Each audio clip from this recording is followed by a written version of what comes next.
আসসালামু আলাইকুম, কেমন আছেন সবাই? এটা হচ্ছে গ্যান্ডারি। এরকম গ্যান্ডারি আমি কখনো দেখিনি, খাইনি। আমাদের বাসার বাড়িওয়ালা দিলেন। তো গ্যান্ডারিগুলো খুবই মিষ্টি ছিল। বাচ্চারা বলতেছে খাবে, কিন্তু ওরা খেতে পারতেছিল না। আমি নিজেই খেতে পারতেছিলাম না, এত পরিমাণে শক্ত, কিন্তু খুব মিষ্টি ছিল। অনেক দিন পর গ্যান্ডারি খেলাম। তো আমাদের হচ্ছে বাড়িওয়ালারা অনেক গাছ লাগিয়েছে ছাদে। এখনকার ঢাকা শহরে সবাই গাছপালা কেটে বড় বড় দালান কোঠা তৈরি করছে, ছাদে সবাই গাছ লাগায়। তো আমাদের বাসায়ও তেমনি বাড়িওয়ালারা জাম্বুরা থেকে শুরু করে আম, তারপরে হচ্ছে পেয়ারা, আমড়া, কামরাঙ্গা, তারপরে গ্যান্ডারি, অনেক কিছুই লাগিয়েছেন। তুলসী পাতা, পাথরকুচি পাতা, থানকুনি পাতা, যেগুলো যেগুলো দরকার। ড্রাগন ফলও আছে এর মধ্যে। তো এর আগে আমাকে ড্রাগন ফল সেধেছিল, কিন্তু তাদের গাছে হয়েছিলই মাত্র 3টা। পরে আমি আর নেইনি, কারণ হচ্ছে তারা এত কষ্ট করে লাগায়, তারাই তো খাবে, তাই না? আমাদেরকে অনেক সম্মান করেন, আমরা ভাড়াটিয়া যদিও, কিন্তু আমাদেরকে অনেক সম্মান করেন, সব কিছু দিয়ে খায়, অনেক কিছুই দিয়েছে। আজকে বলতেছিল সাথে লেবু নেওয়ার জন্য, কিন্তু আমি নিইনি, কারণ হচ্ছে তারাও তো পরিবারের অনেক মানুষ, দুই ছেলের বউ, তারপর মেয়েরা আছে, সবাইকে তো দিতে হয় তাদেরও, তাই না? তো আমার হচ্ছে একদিন সময় করে আমি আপনাদেরকে আমাদের বাসার পুরো ছাদটা ঘুরে দেখাবো। অনেক সুন্দর পাখি আছে, কবুতর আছে। তবে আমি বেশিরভাগই ব্যস্ত থাকি। আমি এখানে 3.5 বছর ধরে ভাড়া থাকি, কিন্তু আমার ছাদে তেমন একটা যাওয়া হয়নি। আমি ঘরের কাজেই বেশি ব্যস্ত থাকি। ঘরের সব কাজ, বাচ্চাকে স্কুলে দেওয়া নেওয়া, বাজার সদাই, ঘরের কাজকর্ম করতে হয়, রান্নাবান্না তো আছেই এর মধ্যে।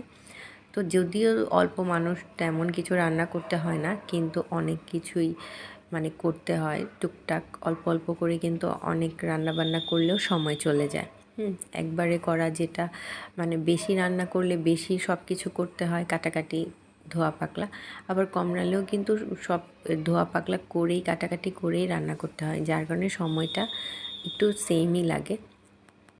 তো বাচ্চারা হচ্ছে গ্যান্ডারি খেতে পারতেছিল না, আমি খেয়েছিলাম।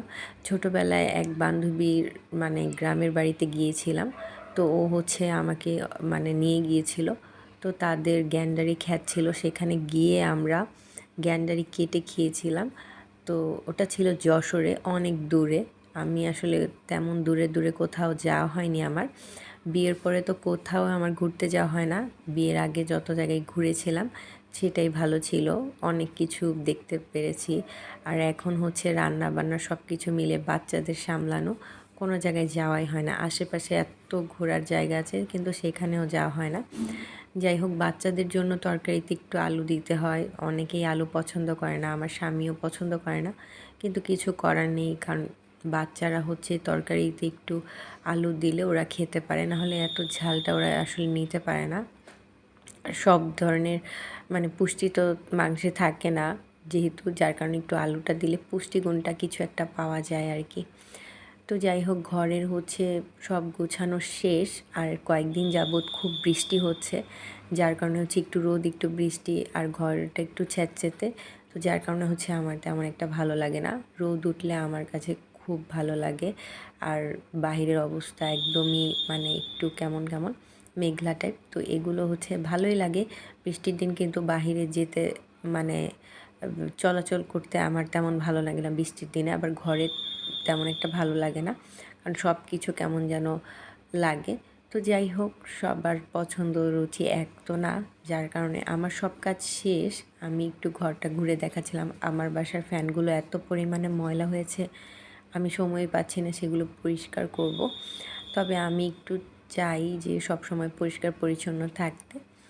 তো আজকে হচ্ছে আবার ছাদে গিয়েছিলাম, যার কারণে হচ্ছে আমার একটু সময়টা চলে গিয়েছে। বাচ্চাদের স্কুলের জুতোগুলো ধুয়েছি, ওগুলো ছাদে না দিলে শুকাতো না, কারণ হচ্ছে ওরা আবার ময়লা করে ফেলে, ছোট মানুষ, ওয়াশরুমে যায়, তারপরে অনেক ময়লা ছলা পাড়িয়ে চলাচল করে। তো যার কারণে হচ্ছে ওদের জুতাগুলো একটু পরিষ্কার রাখতে হয়। ওরা আবার স্কুল থেকে আসার সময় এই চকলেট বিস্কুট, মাশমেলো, হাবিজাবি কেনাকাটা করে, এগুলো না দিলে জিদ দেখায়, যার কারণে হচ্ছে বাচ্চাদের অত দেখে রাখা যায় না, হাবিজাবি দিতেই হয়, যেহেতু দোকান সামনে।